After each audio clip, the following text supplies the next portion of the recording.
There are three fundamental laws of motion, discovered by the English mathematician and scientist Sir Isaac Newton, all the way back in the 17th century.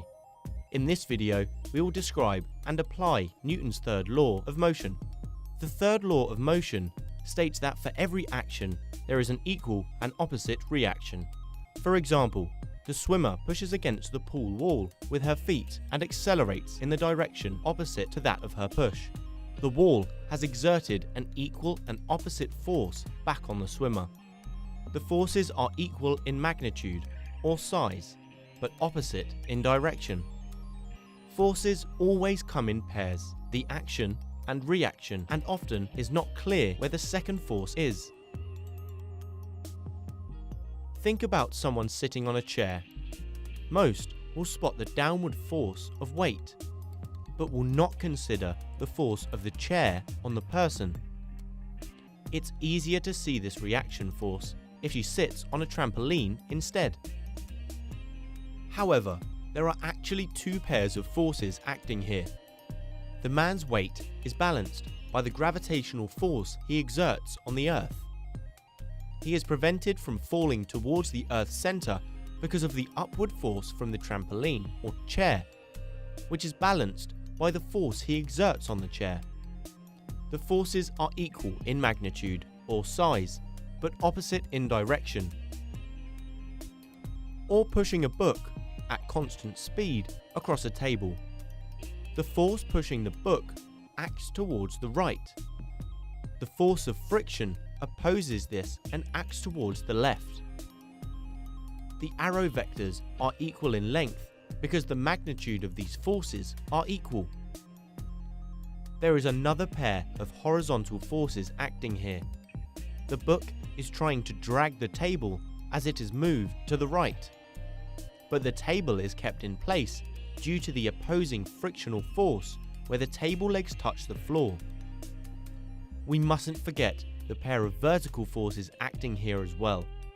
The weight of the book on the table and the upward reaction force of the table on the book. Consider a rocket engine in outer space. Hot gases are expelled from the back. The rocket pushes against the hot gases, and the gases exert a force on the rocket, which causes it to accelerate. At liftoff, there is another pair of forces between the rocket and the Earth, as we saw before with the chair and the book. So there are now two forces on the rocket. If, as we hope, the force from the exhaust gases is greater than the force from the Earth, its weight, we will get liftoff. Many people are familiar with the fact that a rifle recoils when fired. This recoil is the result of the action-reaction force pairs. A gunpowder explosion creates hot gases that expand outward, allowing the rifle to push forward on the bullet. Consistent with Newton's third law of motion, the bullet pushes backwards upon the rifle. The acceleration of the recoiling rifle is A, greater than the acceleration of the bullet, B, smaller than the acceleration of the bullet, or C, the same size as the acceleration of the bullet. Pause the video while you work it out. The answer is B. The force on the rifle equals the force on the bullet.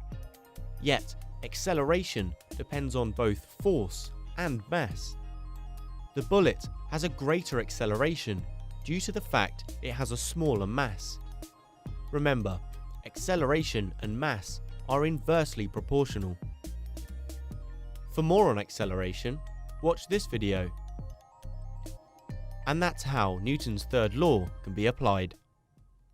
If you liked the video, give it a thumbs up and don't forget to subscribe. Comment below if you have any questions. Why not check out our FuseSchool app as well? Until next time.